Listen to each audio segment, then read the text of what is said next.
Today I am hanging out in Lord of the Rings Online. It's been a little while since I've played this game, and I just kind of started to have the itch to want to go back. And maybe it's because I watched one of the Hobbit movies, and it just kind of reminded me that Lord of the Rings is cool. And then I started thinking about some of the things in Elder Scrolls Online that I don't like.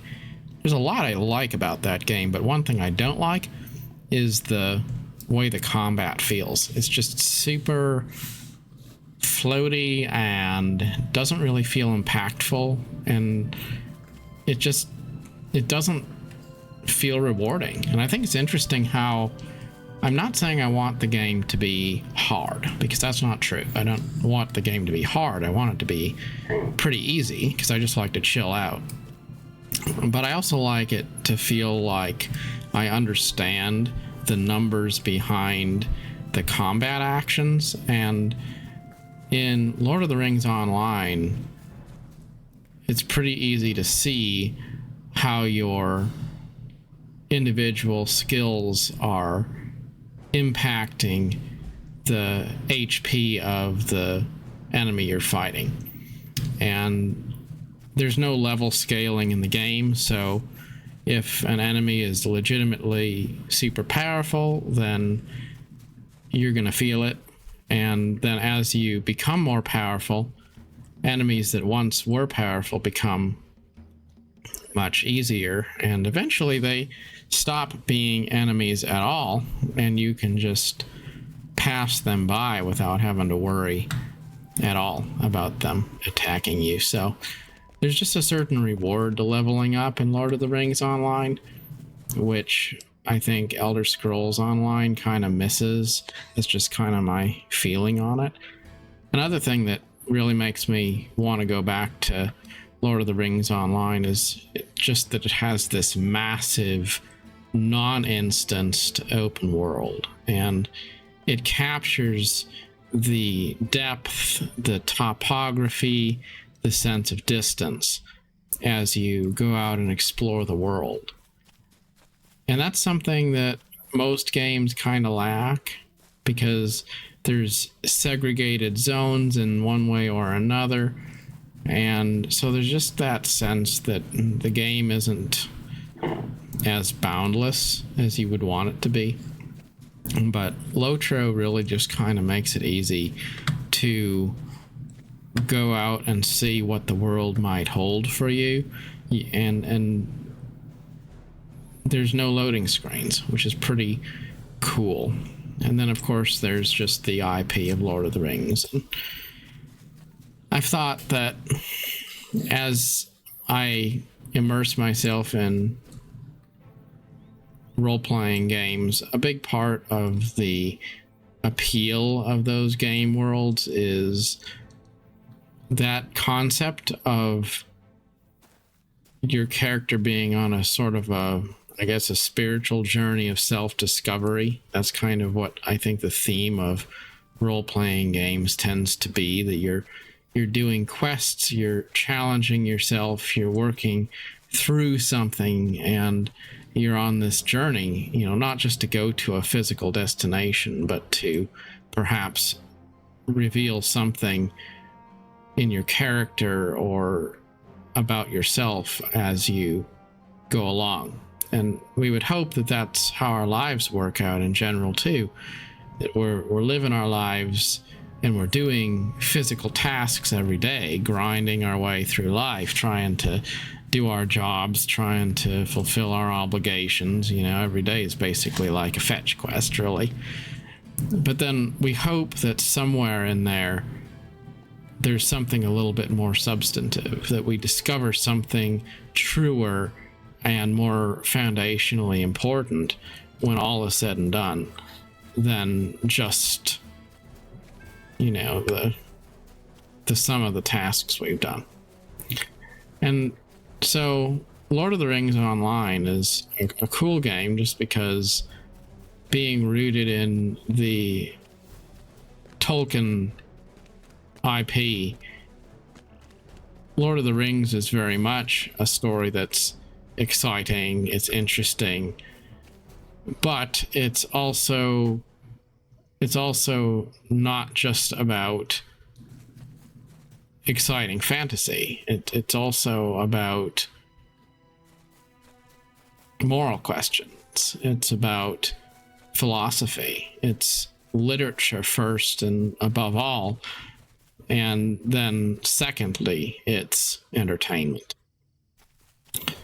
And there's something to be said for the fact that there probably wouldn't even be a lot of fantasy as we know it today, the way we know it today, if it weren't for the early works of Tolkien, who set the standard in a lot of ways for modern fantasy genre.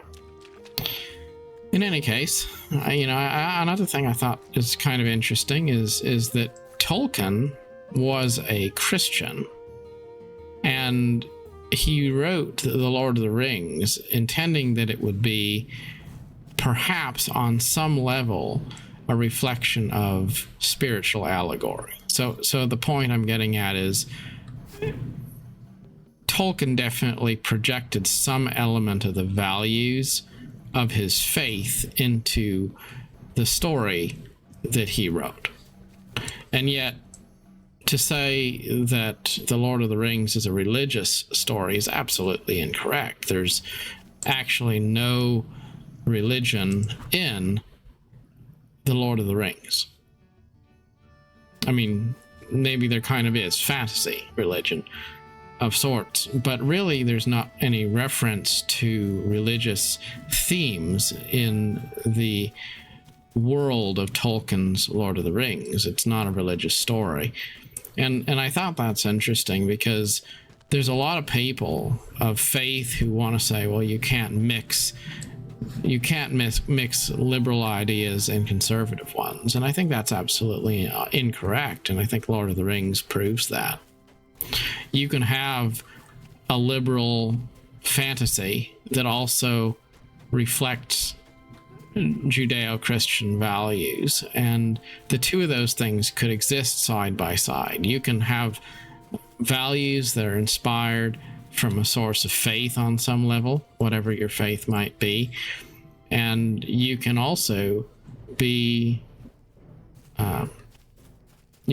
pragmatic. And I think that's something we miss a lot. We go ditch to ditch on things an awful lot. That leads me to another thing that I was thinking about talking about today, and that's how we tend to go into cycles of mania followed by cycles of correction. The stock market does this quite a bit. You see a stock going through the roof. It's just all celebration. It's all great. It's amazing. There's no end in sight to the fun and the excitement and the FOMO, and everyone's piling in trying to get their piece of the money. And then after a little while, there's a crash, and the crash isn't necessarily apocalyptic. It's significant. The stock retraces, it falls back, it goes down significantly, and it probably keeps some of its original gain, but it doesn't keep all of it. And in life, in society, we see a lot of this as well. We see instances of people going whole hog down one particular path. They get obsessed with it.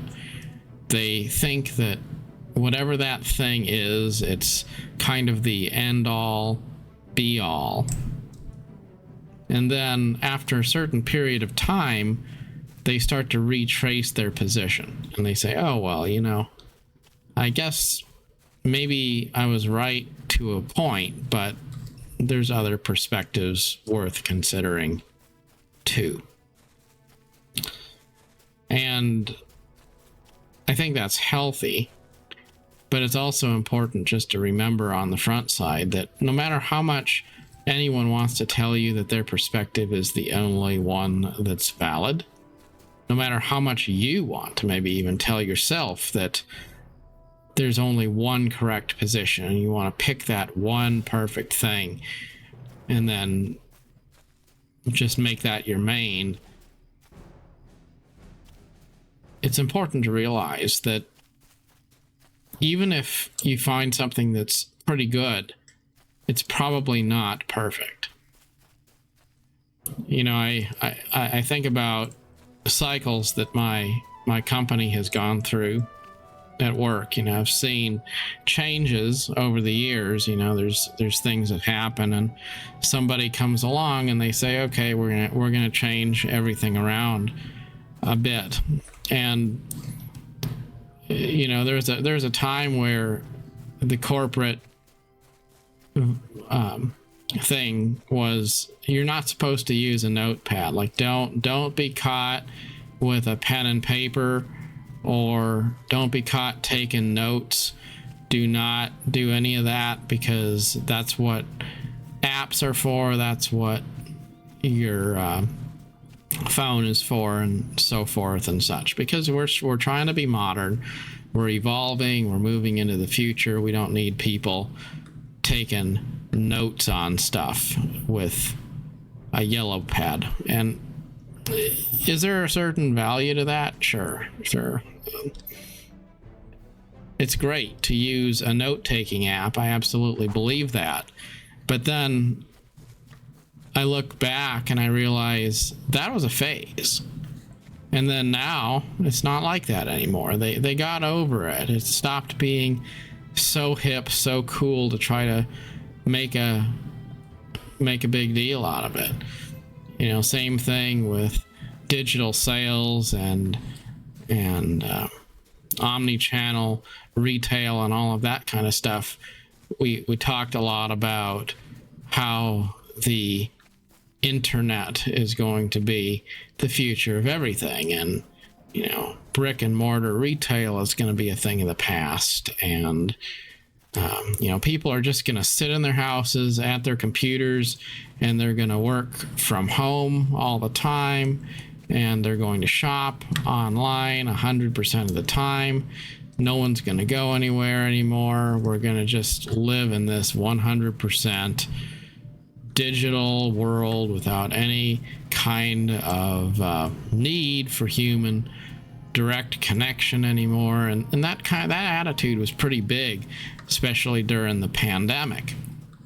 And now I see the opposite is coming back around. Now the general consensus is, yes, you know, digital is great, and there's a place for being online, and that's an important part of the business. But there's also that narrative of, it's important for us to take care of our legacy business, because the legacy business is still the driving force, is still the core business.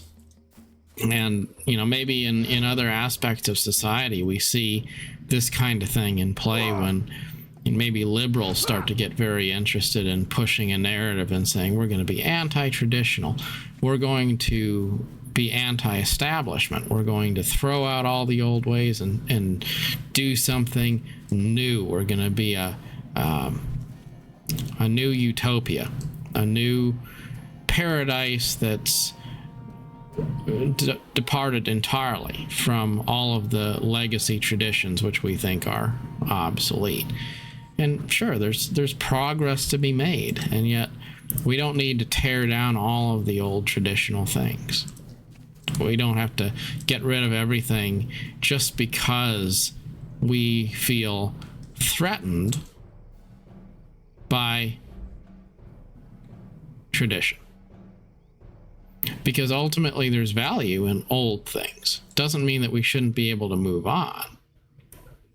But sometimes core values that worked for hundreds of years don't need to be thrown out in the name of relentless pursuit of progress. Sometimes it's important to say, as much as we should focus on being pragmatic and progressing the liberal arts and sciences and all those sorts of things, it's also good to say we're not going to throw the baby out with the bathwater. And to do that, we have to kind of understand that, as with all things in life, there is a duality to everything. And you can't put everything into one bucket. You can't ever find that one thing that's going to be perfect at the expense of everything else and then throw it all out and say we're going to start over. Because there's value in everything. Just like this game I'm playing, I was thinking about how there's talk of a Lord of the Rings MMO that's going to be released by Amazon. And some people have been saying, well, is that going to bring an end to the Lord of the Rings online game? Because there's going to be another Lord of the Rings based MMO on the market. And I'm sure there's some risk of that. But the funny thing is, I was actually playing New World a while ago, and I was chatting to somebody in New World, Amazon's other MMO. And they are the ones who had suggested to me, while I was playing New World, that I should try Lord of the Rings Online. And before that conversation, I did not really have any intention of trying Lotro, because I just thought it was this old game with terrible graphics, probably, that's just completely ancient and not worth my time. And then I did give it a try, just because I figured, what do I stand to lose? And I was pleasantly surprised to find that the game didn't feel as dated as I thought it would. And I really enjoyed the game and realized that it was groundbreaking in some ways over other more modern IPs. So the truth is, I was actually playing one of the newest MMOs on the market, issued by Amazon, with far better graphics in many ways and more modern systems in many ways. And then I wound up finding that I actually enjoyed the experience in Lord of the Rings Online in many ways more than New World. So there's something to be said for the fact that you can have something that's newer and shinier and more marketable, and it still can get nosed out by something more old, something more legacy, because there's more to value in life than just looks and a shiny coat of paint. There's the spiritual connotations. There's what it means to you. And then there's a lot of things that are great, but they don't really feel like they have any intrinsic meaning. They don't feel really special. They just kind of, they are what they are. I think Black Desert Online is a good example of a game like that. Black Desert Online has pretty good graphics, I would say. Most people will tell you that it's got the best graphics of any MMO, and I think that's debatable. But certainly in many ways it has great graphics, and there's a lot going for it. But the biggest reason I never really got into it is because it just feels so generic. There's not really any sense that the world of that game means anything. Like, if you took the game away, the world would be completely forgettable. And that's a total contrast to something like the Lord of the Rings Online. Even if the game isn't perfect, the world is extremely memorable. And so I always like to tie in these conversations a little bit with gaming and a little bit with just life stuff. So the point I'm getting at here is, what's the intrinsic value behind something? And do the things that we're doing in our lives speak to us on a deeper level than just looking good? And if they do, then we probably should give those things a voice. I think it's funny how sometimes we come up with ideas of things that we want to do. We can come up with ideas of things we think we should do. You can math it out and you can say, well, here's the correct choice based on my understanding of the circumstances.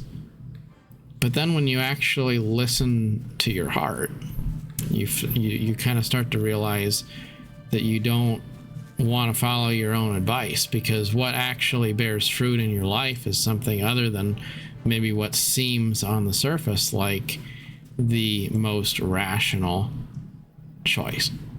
And that's the beauty of life, that we can all have this toolkit of different options available to us. Different faiths, different perspectives, different politics, different games that we like, different lifestyles, and there really is no right or wrong answer, because what's right for one person isn't going to be right for everybody. When we understand that and we stop trying to say one size fits all, we understand that sometimes you have to bend the rules, because to follow the spirit of the law, you can't live your whole life by the letter of the law. I think a lot about how in leadership we see so many situations like that, where you have people who are really, shall we say, analytical or maybe very skilled, but they don't make very good leaders of people, because they're so determined to follow the rules. They're so determined to have a system that they can follow, a standard operating procedure that they can fall back on. They're so determined to be able to follow a predetermined path and never deviate from it, that they're not able to think on the fly. They're not able to just make a decision when that decision doesn't fall within the parameters of what they believe to be best practice. And you have to bend the rules. That's how life works. But you also can't be a person who believes that anything goes all the time and you don't have to follow any rules, any guidance, that you're above consequences. Believing that will put you in trouble and make you a person that cannot manage other people, because you can't manage or be a steward of other things if you can't manage and be a steward of yourself first. And yet, you also have to be able to understand that life is filled with exceptions to the rule. And that's a rare skill set I've found. It's rare to be able to say, I respect something, but I don't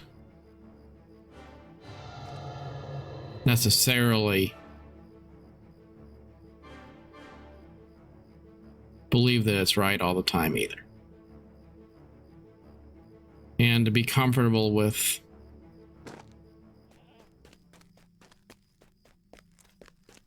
kind of being guarded, to always take things and weigh them in the scales and kind of look to see what exactly is the, what's the right thing to do in any given situation, and to not necessarily know to not have your mind made up right out of the gate. It's been said, a lot of people, they listen so they can respond. They don't listen so that they can understand. And it's been said that people will forget what you say and they'll forget what you do, but they'll always remember how you made them feel. Certainly it's true in family life and things like that, that you could say that you love somebody, but if they don't feel loved, you've kind of missed the mark. It doesn't matter whether you think you're doing things for the right reason. If the people you're doing those things for feel isolated, or they feel alone, or they feel like you don't care. Sometimes we try to be more in control because we think that being more in control is going to put us in a better position to protect the things, the people that we care about. And then we push those very things away because we're so protective, so determined to have an agenda, so determined to have a plan that is the most dominant one in the room. Well, we alienate the very things that we would hope to safeguard. It's always good to not have too firm of a grasp on life, because the truth of the matter is we're all here only temporarily. And maybe that's a hard thing to come to terms with, but it is true. So it behooves us not to be too set in our ways, not to be so determined to be dogmatic about one particular thing that we become defined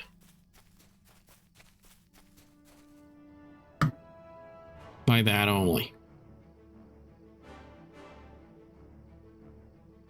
I guess it all boils down to continuing to water and nurture the trees that bear good fruit, and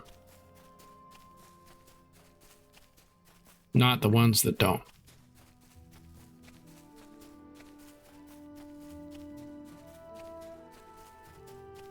And to be moderate, and to realize that life is filled with change, and it should be. But that doesn't mean that we should tear down all of our old traditions either. And as much as progress is a great thing, sometimes it's just as important to take a step back and to cherish the past. Whether that's playing an old game or being true to some of the everyday things in your life.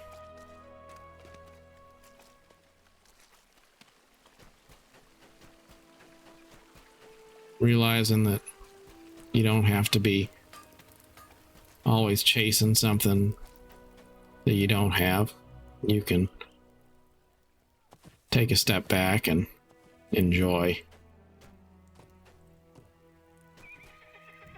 the things that have always brought peace and joy into your life. Keep investing in them. Keep coming back and continue to log in. Well, I hope you're having a great time. Good luck on your journey wherever you find yourself. Till next time, thanks for watching. Bye now.